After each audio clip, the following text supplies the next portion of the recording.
right, good evening. I'd like to call the Genoa Township Board of Trustee meeting to order. This is a regular trustee meeting. Today is August 11th, 2026, and the time is 6:30 p.m. Pat, will you call the roll? I will. Trustee Antonis is absent. Trustee Bond. Here. Trustee McMurray. Here. Also present, our fiscal officer, Patrick Meyer, our assistant fiscal officer, HR director, Donna Batten, our office manager, Dina Brown, director of roads, buildings, and ground parks, she's not here. She's has some time off. James McMillan, police chief, Joseph Ponzi, fire chief, Joseph Schaefer, director of zoning and development, Leslie Strader, director of communications and events, and Paul Wise, our township administrator. I will, for the record, let everyone know that Trustee Antoinette is at a work-related meeting and was okay with us moving forward without him. So at this time, I'll ask for everybody who is able to stand for the pledge. Pat, you want to start? Sure. I pledge allegiance To the flag of the United States of America and to the republic for which it stands, one nation, under God, indivisible, with liberty and justice for all.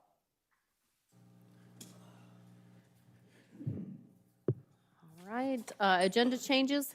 Trustees, tonight I scratched the item under the administration.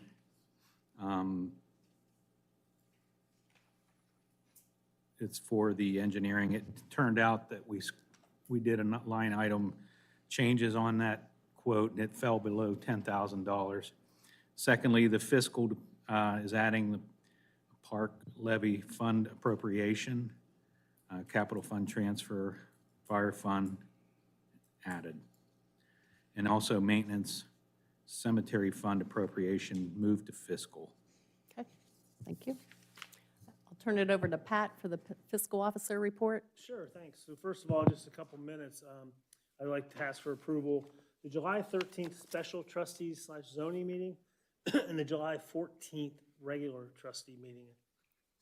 I will move to approve the following trustee meeting minutes: July 13th, 2026 special trustee zoning meeting and July 14th, 2026 regular trustee meeting. Do I have a second? Second. Discussion? Roll. Trustee McMurray. Yes. Trustee Bond. Yes, motion passes. Thank you. And then July financials, everything's cleared. Give you the balances. Total balances of $28,947,950.50. The primary account has $6,710,776.21. The Fifth Third Investment account has $20,276,975.21. And the Star Ohio Investment account has $1,960,199.08. And I'll have this for your review and signature afterwards, but everything is cleared. Great. And reconciled. Next, I would ask to amend the permanent appropriations for the cemetery fund capital outlay from $5,000 to $15,000, and also the park levy fund increased capital outlay from $134,277.32 to $204,277.32. I will move to amend the following 2026 permanent appropriations: the cemetery fund capital outlay from $5,000 to $15,000, and the park levy fund 2171 capital outlay increase from $134,277.32 to $204,277.32. Do I have a second? Second. Discussion? I have a question. Why the changes? Cemetery fund, she's working on the fences inside those and needed to increase those. Some of the fences, like if you notice, the one on Tussock Street has been replaced because it was falling over, and the other fences also. So those are the type of improvements. The other fund for the park levy, we needed to increase, I'm sorry, what? It's for McNamara, right? Yeah, the McNamara. What we're planning to do this year, since we're working on reducing carryover, the loop trail around the park is turning gritty. It's so old. It's probably 20-some years old. So we're going to repave the entire loop around McNamara Park, give back levied funds to the residents, and they can enjoy the trail. Thank you. I thought that was happening. Somebody mentioned it at some point, and I had someone at my last month residence hour ask about it, saying how bad it was, and was that in the works? And I'm like, I can't remember everything. There's so much that goes in, but yes, I thought I remembered. So thank you for clearing that up. Yep. All right, roll. Trustee McMurray? Yes. Trustee Vaughn? Yes. Thank you. Passes. Next, we have a supplemental appropriation for the Road and Bridge Fund, transferring that money to the capital fund at $37,000. I need your approval of that. I will move to approve the supplemental appropriation as presented. Do I have a second? Second. Discussion? Roll. Trustee McMurray? Yes. Trustee Vaughn? Yes, motion passes. And then, Donna, can you speak to this resolution? I want to make sure I understand it, because you and I didn't have a chance to talk about this. So we've appropriated the funds, now the unencumbered money from the Road to Bridge Fund to the capital outlay. Yes. So that's a separate resolution, correct? That is correct. Back at the May 10th meeting, Lauren had presented, Director Fitzpatrick had presented some additional items that she did not include with the 2026 appropriations. And she included that in the capital yes, thank you, the capital fund for the road and bridge. But when we went ahead and had that approved, we forgot to do the transfer into the capital fund to spend the money. So that's why we need the transfer for the road and bridge fund for that $37,000. So the money has been approved, but now we're That is transferring it. correct, yes. Yep. Yep. And then for the fire fund, that is the annual budgeted amount that Chief Ponzi has presented to you guys for your 2026 appropriations and transfer. Got it. I will move to approve the transfer of unencumbered money from the Township Road and Bridge Fund to the Township Road and Bridge Capital Outlay Fund as presented. Do I have a second? Second. Discussion? Roll. Trustee McMurray? Yes. Trustee Vaughn? Yes, Thank motion you. passes. And lastly, the same thing for the capital outlay of the fire department. I will move to transfer the unencumbered money from the Township Fire Fund to the Township Fire Capital Outlay Fund as presented. Do I have a second? Second. Discussion? Roll. Trustee McMurray? Yes. Trustee Vaughn? Yes, motion passes. That's all I have, unless you have something for me. I do not. Thank you, Pat, You welcome. and Donna, and Paul. I will open it up for public comment.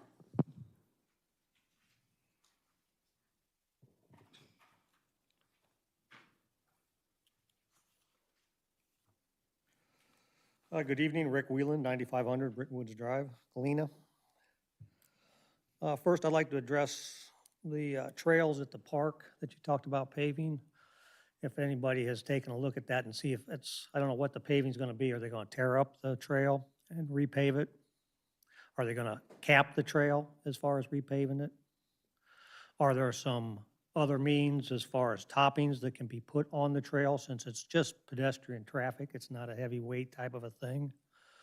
A lot of these new organizations have a lot of compounds or whatever that are more coatings. Even some of the stuff's a half-inch thick or whatever, and it extends the life and durability of that. I've know we've used some coatings around the townships as far as rejuvenators on stuff to increase the life of pavement. Sometimes the pavement's too bad if it's getting into that condition, but there's also some studies that need to be done from some other organizations versus just our staff looking at it to see if there's possible ways of maintaining that trail into the future and stuff. While we're talking about parks, in the past I had brought up some stuff about the restroom painting floors at McNamara Park, and I understand somebody went over from the township and repainted them, and today they look just as bad as they did 3 months ago. So I don't know what kind of paint they're using on them, but it wasn't the proper stuff. They're not holding up compared to other floors that I've seen at preservation parks and other areas.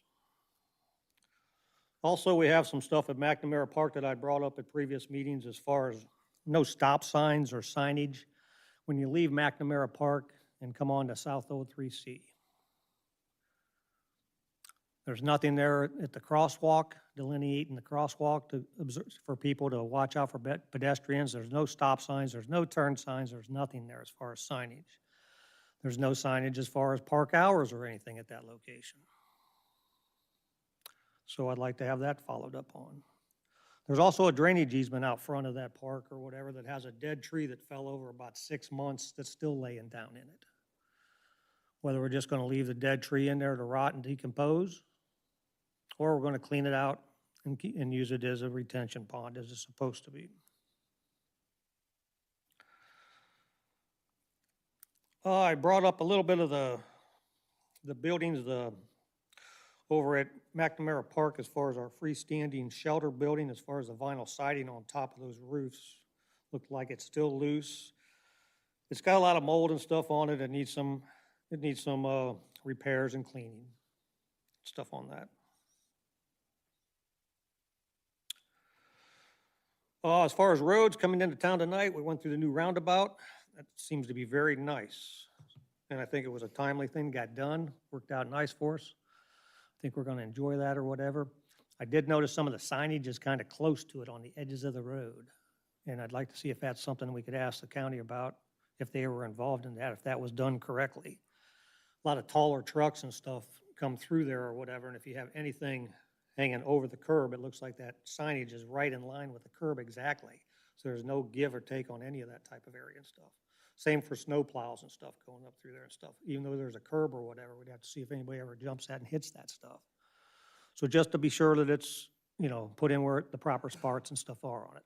Otherwise, it looks very nice, it ties in very nice, and was enjoyment coming through there. Coming up to the roundabout, though, we had some patchwork done by our township road department, and I think they subbed it out to another company to do it, where they did some side patches on the side of the roads. And they did that while that road was closed, which was nice, but now they still have to go back and put tar strips around those patches, and they still need to put painted white line markers on the sides of the roads, which would have been nice to do while we had the road closed. I followed up with Lee Bodenauer at the county on some stuff on Sunbury Road, which is not a township road. Same situation over there, and this has been going on since April of last year when they did patchwork on Sunbury Road. They went back, did the tar strips, but nobody has painted any of the white lines on there for over a year. So it's just not in one location, it's all the locations that we had this patchwork done up on Jaycox Road and a few other places. So it's township-wide. And it needs to be followed up county-wide. And I don't think it needs to be up to me to do it. I just want to bring your attention so somebody in our staff can notify the county and see if we can get them to follow up. And when they do repairs, just to stay on them and get them done. I know they use different subcontractors and stuff on this stuff, but somebody has to be in charge of it and accountable for it. So it gets done in a matter of time instead of waiting till the next year and the next year.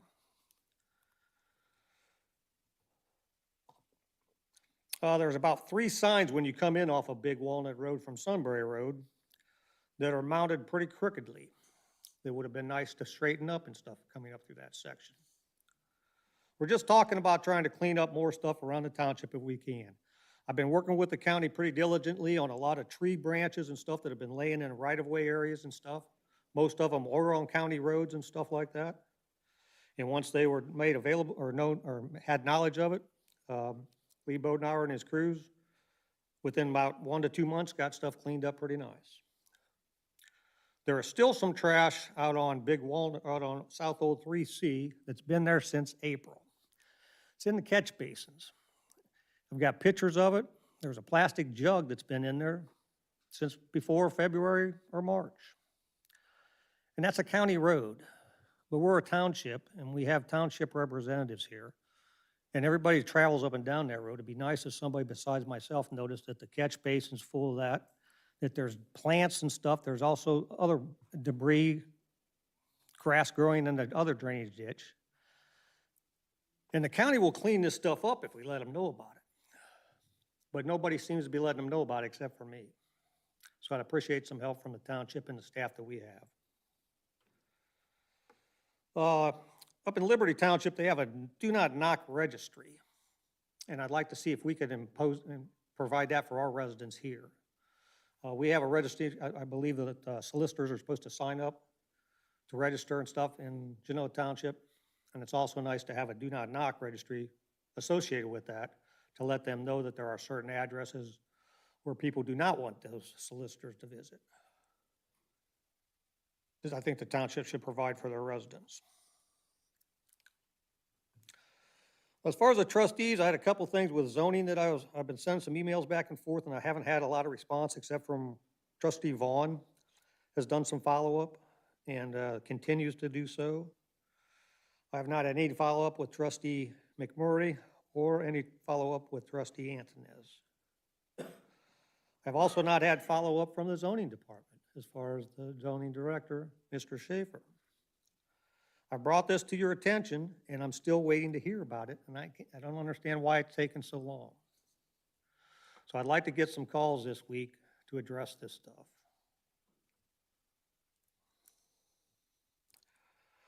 You have a form for your residents to fill out as far as any complaints and stuff in the township. So just a little feedback on that. I tried doing that about 2 weeks ago, filled out some stuff on some signage that we have. Because we have a lot of signs that are being mounted around the township that are in the right-of-way areas. And that's not up to stuff as far as our zoning resolution. Some of them are in commercial areas, some are in residential areas. I got an email back from Dina saying that someone would be contacting me shortly regarding that stuff. I didn't get any contacts back. I called Dina and told her about it. She said she'd look into it. I still haven't got any contacts back on it. If we're gonna have our residents look out for stuff around here and send in stuff, at least let's try and have our staff communicate back to them and tell them if they're warranted stuff, if something's getting done or whatever, when they can expect it to get done, and follow up on it. It's just a good, nice give and take between everybody. Thank you very much. All right. Anybody else? Public comment?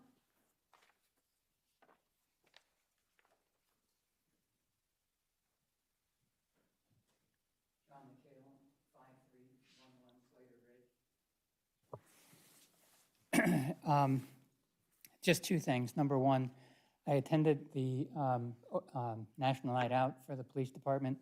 It was phenomenal. All the residents were complimentary. I was assisting with parking. And I believe I said to Trustee Vaughn at that night that I hear a lot of the comments as people are leaving. They say, thank you so much. And I said, I'm just a volunteer. But the real people that need to hear that are the people here and all of your staff that you report to. There's so many positive comments made about this township that go unheard by the people who really need to hear them. So I think every once in a while it's important for us to take a minute and stop and thank everybody for a phenomenal event. It was enjoyed by so many people. Secondly, I've been, as you know, I've been attending trustee meetings for years and years and years. We used to have a 3-minute limit, and there was a big, for public comment, and there was a big discussion about it because there were some things happening in the township that there were very heated arguments on both sides. And as somebody who came to listen, I listened to a lot of stuff that was redundant and not necessary. It really wasn't appropriate necessarily for public comment. It was more appropriate like to put your thoughts in writing and send it, email it to the trustees so that the trustees understood what your impact was. I would like you to reconsider putting in the 3-minute limit or some limit, because sometimes people get up here and they just have this list that they just regurgitate, things that we really shouldn't be going through in a meeting like this, in my opinion, as a resident. Thank you for listening, and thank you for your consideration. Thank you. All right. There's only one other person in the room. You're good, okay? So we'll close public comment, and we'll move on to trustee comments. Trustee McMurray, you have anything? So I just wanted to share with everyone, Trustee Vaughn and I had the privilege, and you might have this on your list. Yep, but I figured you'd take Okay. it. Go ahead. We had the privilege to participate in 4-H interviews last week at the Ohio State Fair, and it was a phenomenal experience. We interviewed a total of 10 students, so they had to present a resume, a cover letter, and references, and they had to select a job to apply to. And I've interviewed a lot of people over the years, and these young people, they were ages 13 to 15. 11 to 13. They were middle school. Now, the one girl I thought though Okay. was going to be a freshman, but they were much younger. Did an amazing job. I think I would have hired all 10 of them. So if you ever have the opportunity to participate in anything related to 4-H, I would encourage you all. It's a great opportunity to get involved, and it was so much fun. I mean, I had a blast.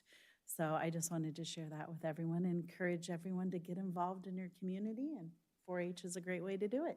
And our own resident and fellow Parks Committee member, Amy Barr, is in charge of events for 4-H, so she recruited us. She recruited us at the American 250 event in Genoa in June, and sure enough, all right, so we, I love doing it. It was a great experience. I concur with what Annette said, knocked my socks off for kids that young to be able to. The funny thing was, they got to choose whatever job they wanted. It could be a fake job, it could be a real job they found on the internet, and they're pretending to apply for it because this one girl said she had a bachelor's and whatever. Hearing and speech. Yeah, I mean, and, it was speech all this pathology crazy or something. stuff. And thank goodness Annette does this for a living, because they would say, now, what are your hours? And do you have insurance? And I'm like, I don't know. And she's making it up. It was great. So that was all her. It was fun. But you can tell she did it for a living. And then we finally, the one girl was, her mom works at DACC in Delaware. And at first we looked at each other because they said if they're from your county or if you know them, you have to recuse yourself right away. So we looked like, oh my gosh, do we have to recuse ourselves? No. The girl lived in Morrow County?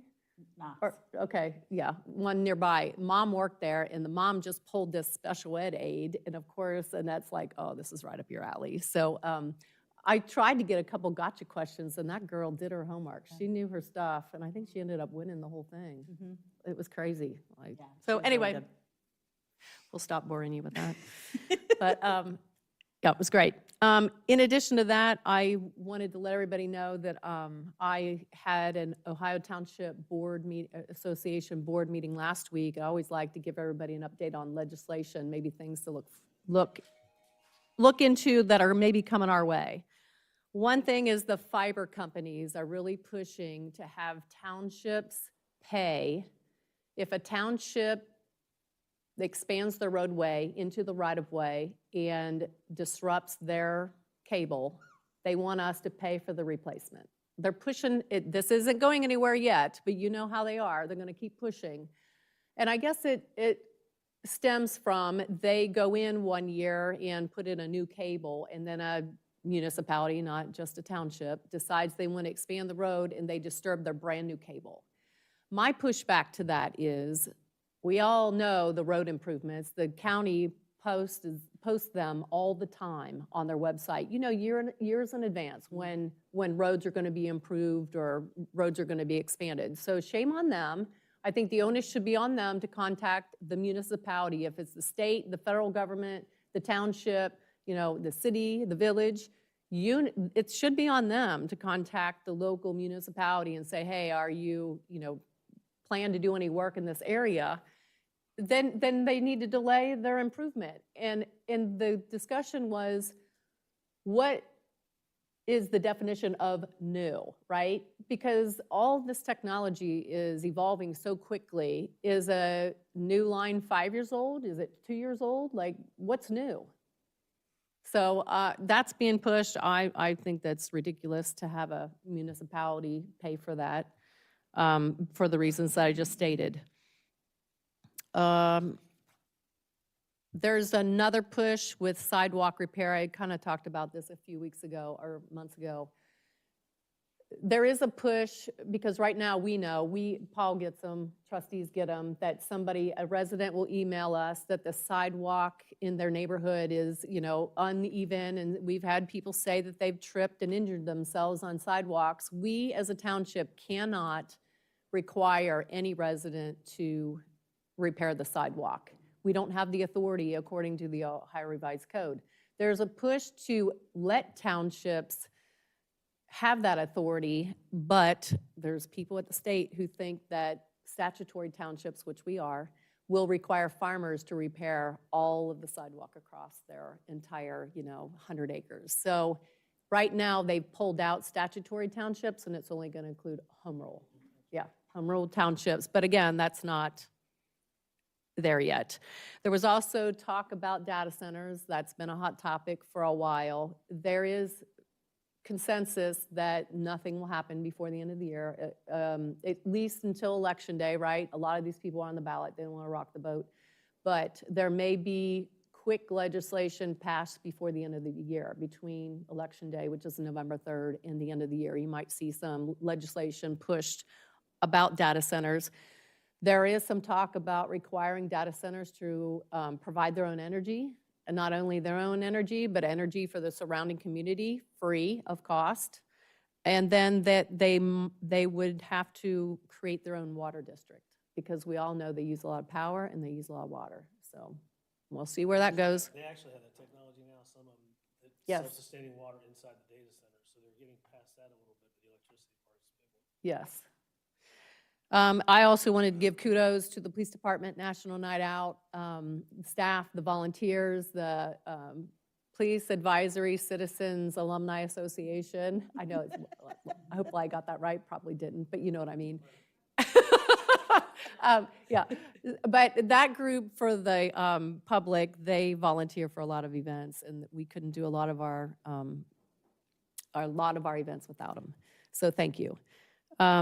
Two other things, sorry. I forgot one thing that is good news. I couldn't find proof of it, but I was told by the Ohio Township Association lobbyists that a representative named Ty Matthews out of Findlay is introducing legislation to reduce the referendum signature requirements back to 20%.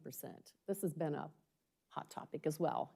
Years ago, it was 8% of the last gubernatorial votes. Then it went up to 15 in 2023.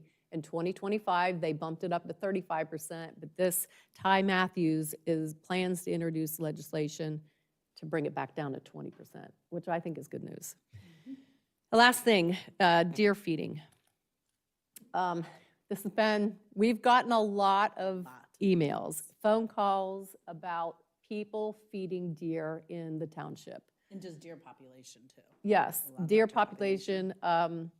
There's a neighborhood where there is someone feeding deer, feed corn twice a day. That is the back of her property twice a day. It is creating herds of animals. The neighbors are upset. I brought this up at the Business Association meeting last week, and there happened to be a couple in there that is this person's neighbor.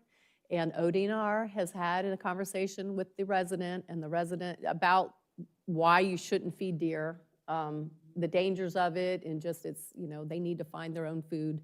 And it isn't stopping her habits. But there was suggestion of education. I'll look to Leslie for that. Maybe we can put some things out. I know we've done it in the past. And even stuff from ODNR. I don't, beyond that, I don't know what we can do. So it's not against the law, right? No, and we're getting a lot of emails because Worthington, Westerville, and was it Pickerington, Paul? Which township was it that passed a resolution, but they were home rule?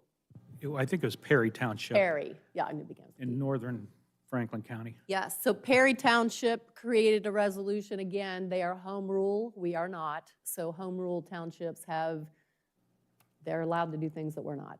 So I'm putting it on the record. We have looked into this. We've asked the prosecutor at least twice, and we keep being told you have no authority. So that's where we are now. I think that's all I have. All right. Let's move on to maintenance. Good evening, Board. I'll take care of Lauren's items since she's on vacation. Ask for two purchase orders this evening. The first purchase order is a blanket purchase order to pave McNamara Park Trail. It's for $70,000. Just for your information, we're going to do a 1-inch overlay on McNamara Park. Lauren's a great superintendent, roads, buildings and grounds. I think it's very demeaning of residents to question what she wants to do on some of our projects because other people think they know more than her and her abilities. So I'm standing behind her decision on this to do with a 1-inch overlay with asphalt. Okay, I will move to approve a blanket purchase in the amount of $70,000 for the McNamara Trail paving project. Do I have a second? Second. Discussion? Who will be doing the work, or have we identified? It's on our contract for the bid. Okay. McCoy will be laying down the asphalt. We'll be buying the asphalt from Mid-Ohio Ohio. Paving. Okay, So, okay, and Great. we'll do the trucking. okay. All right. Roll? Trustee McMurray? Yes. Trustee Vaughn? Yes, motion passes. Next up is a request by the board to approve a purchase order for Henderson Products. This is to build 2 dump trucks.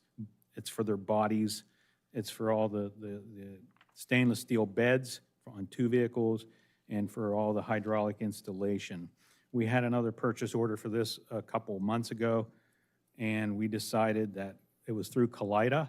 Kaleida spent entirely too much time delivering the trucks the last time we ordered the beds. So we're switching over to Henderson Products for the builds this time. I will move to approve a purchase order to Henderson Products Incorporated in the amount of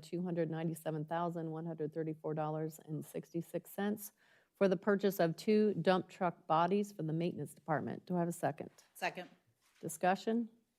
So, Paul, we've already purchased the actual trucks, right? Yes, we have This is the chassis. build out of Yes. the And- actual, And this, the build through Henderson is off of state purchasing, so okay, other residents won't have to come to us with, I can find a better vendor at a cheaper price. This is the cheapest bid out price we have. okay, awesome, thank you. Right. Roll? Trustee McMurray? Yes. Trustee Vaughn? Yes. Motion passes. That's all I have. Thank you.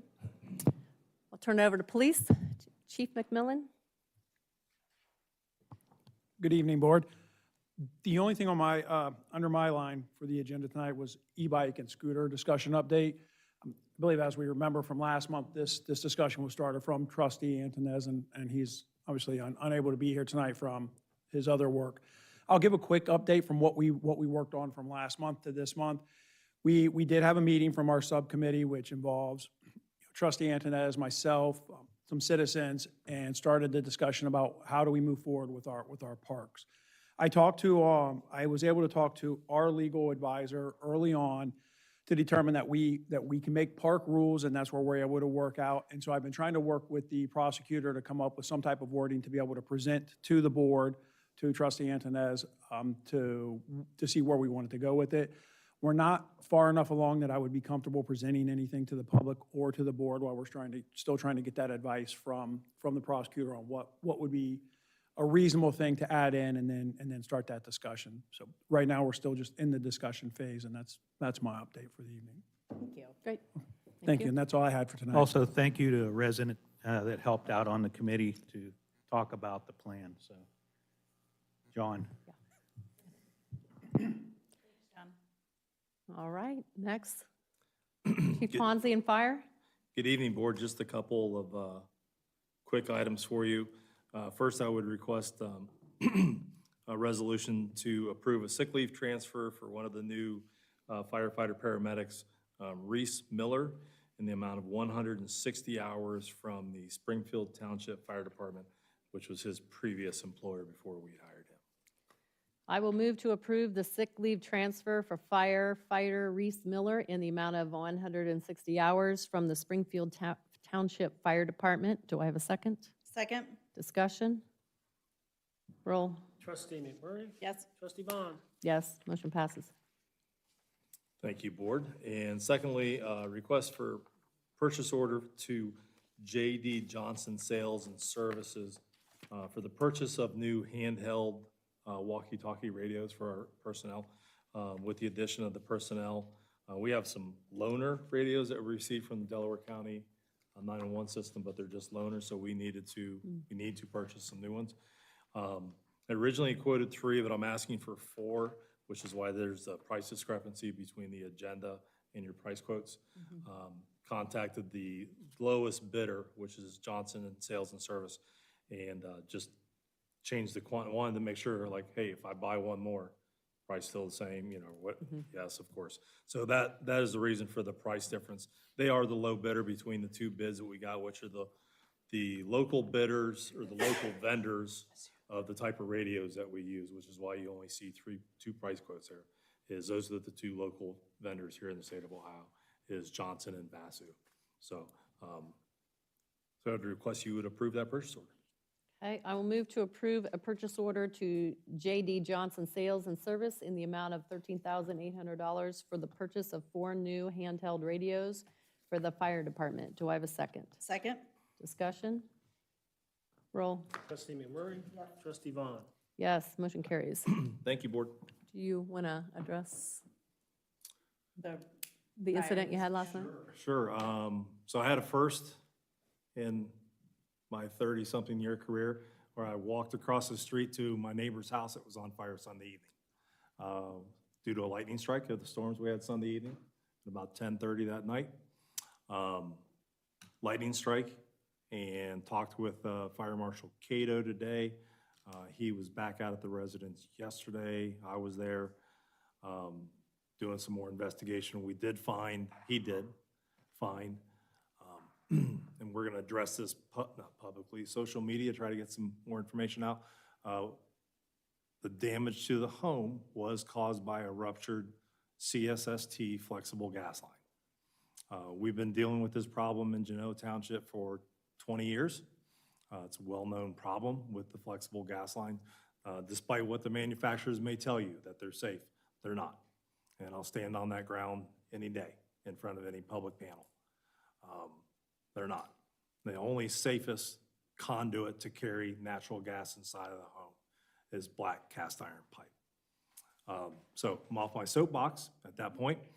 So that was the cause of the fire, which we had a guess. We just couldn't see it on Sunday evening when we were looking at about 2 o'clock in the morning. We came back on Monday. I say we, Tony, went back on Monday. He sent me a picture. He's like, found it.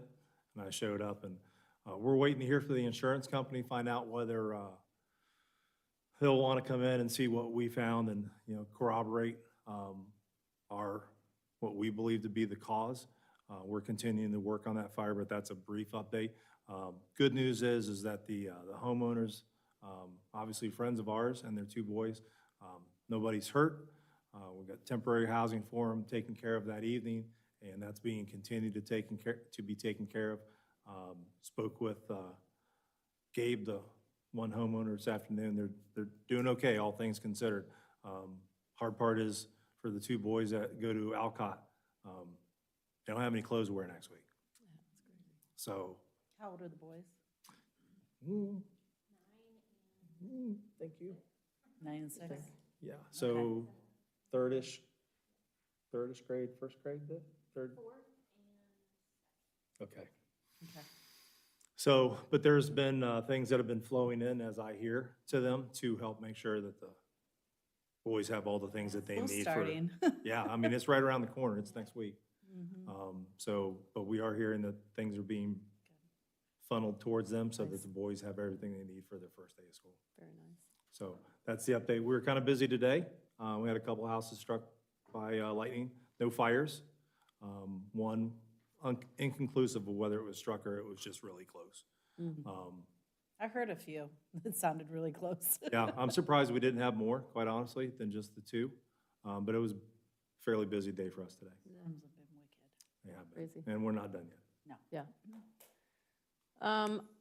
Before we wrap up, I forgot there was one thing, and if Joe's still paying attention back there, we got one issue I would like to bring up. I was going to bring it up during public or trustee comments, but there are a couple zoning issues. I know we just went through the omnibus bill. There's a couple zoning issues that have come up, things that have been in our zoning code that, I don't know, I'll let Joe talk about it more. Joe looks so different. Yes, there was a little mishap with the razor this morning. That's a good one. So, Yeah, as you noted, the omnibus covered a lot, but there was probably a couple things that maybe slipped through the cracks. One of them was they got flagged during the review, came up during the Mira Luna final plan review. There's a requirement in there about the driveways have to be 40 feet back from the intersections. In looking back, that standard got put in, I don't know, 10, 15 or so years ago, best I can tell, before my time. They put it in and then like almost immediately didn't seem to really enforce it. I was just going through neighborhoods on GIS the other day, or I think I even listed sent them me out for some. some. Yeah, I Yeah. sent us some of like, some of them are during my time admittedly, but some of them are before my time, and it's like, I don't know really why it was put in there, especially if they never even bothered to enforce it before I got here. And one of the challenges we have with enforcing it is usually when we get like the new home plan, all we get is like the lot survey. So it's very easy to forget, I need to go look at where this lot is in relationship to the whole plan to see the intersections and whatnot. So it's very easy to get hyper-focused on that lot and look at, okay, front, side, rear, oh, okay, looks good, kind of thing. So as far as I know, county engineering never comments on those driveway locations. Other communities have them. I haven't heard from fire or police ever that they've ever been concerned about any of these units. A lot of them exist in Genoa prior to that code being in there. So that might be one of the things we look at deleting. Associated with that in close relation is we have like a 2-foot setback for driveways. We might want to look at whether or not we actually want to do that. I think it was in there just to try to persuade people to not encroach over their property line with pavement. But we don't do driveway zoning permits for driveway expansions or rework, so I'm not really sure why we need to have it in there. We're not going out and measuring. So 2 feet. bring this up because I feel like there's some issues that we have that residents bring up and we're not enforcing it, we're not looking at it, so why is it in the code? So I would like to start the process of just getting a little list, right? So it's not so cumbersome. And I would like the trustees to initiate the changes, give the zoning commission a deadline, so we're not hanging this out for 2 years. And let's just fix these little things as they come up, rather than let it Yeah. fester like we did for 10 years. And then you've got all of these issues and it's overwhelming for everybody. So I just wanted to have discussion because Joe said he could write something up for the next meeting, that we could start the process, correct? Yeah, Yeah, especially I didn't 'cause know what most your- of that's just deletion, so that's really easy. yeah. So right now, there's 2 we've identified. I think you have more. I have a running list. I need to go back to see if there's anything we would want to tackle right now. I was going through and updating it the other day, and I was like, wow, we took care of a lot of this. Yeah. So I don't know if I have a ton. I mean, I could So if read there's through any it, but- other little things, I'm not holding it to 2, but let's say there's 5, right? It's just Work fix on it. those. Yeah, I would like to get back to more focused amendments if we can. I'd rather do more small amendments. Yeah. Than have to do what we did with omnibus. That was not my preferred Yes. Yes. path. That was just 10 years in the making from when I got here, of stuff I felt like we needed to do, and we finally got it done. Yeah. And we weren't having to deal with density and all that other stuff. So, yeah, going forward, I'd like to have more topic specific or maybe not section specific, because like this driveway setback appears in about 6 different locations, but Yeah. it's still focused where you're only talking about one issue. And that'll make life easier for the zoning commission too, because they're not gonna have to spend months upon months of, They can tackle they the can smaller- zero in on one thing. So it was just consensus. Are you okay with that? You want to just leave it? I mean, I can present something and then you can determine at the next meeting, I think how it'd you be feel. good to have you present, Okay, and then we can make the fine. determination there. I Yep. think that makes the most sense. But I like the idea of the smaller. Little pieces. Yeah.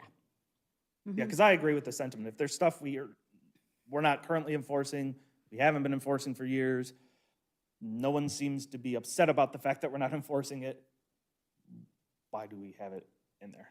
Our choice is basically, we need to do a 180 and actually start enforcing it, or we just need to get rid of it. Well, and I think the other And I part of think we that. take it case by case. Yeah, and I think the other part of that too is just, and you've done a good job of this, is keeping up with kind of what's happening, what are the current, kind of, I guess, trends or whatever you want Yeah. to say, with zoning. Yeah. What's happening in our neighboring communities and keeping abreast of that. And those can be things that we can also manage on those smaller. Yeah, I agree, increments, too. completely agree. Yeah. Yeah, on this driveway setback, I didn't go back and look at the minutes and all that stuff to see maybe why they put it in.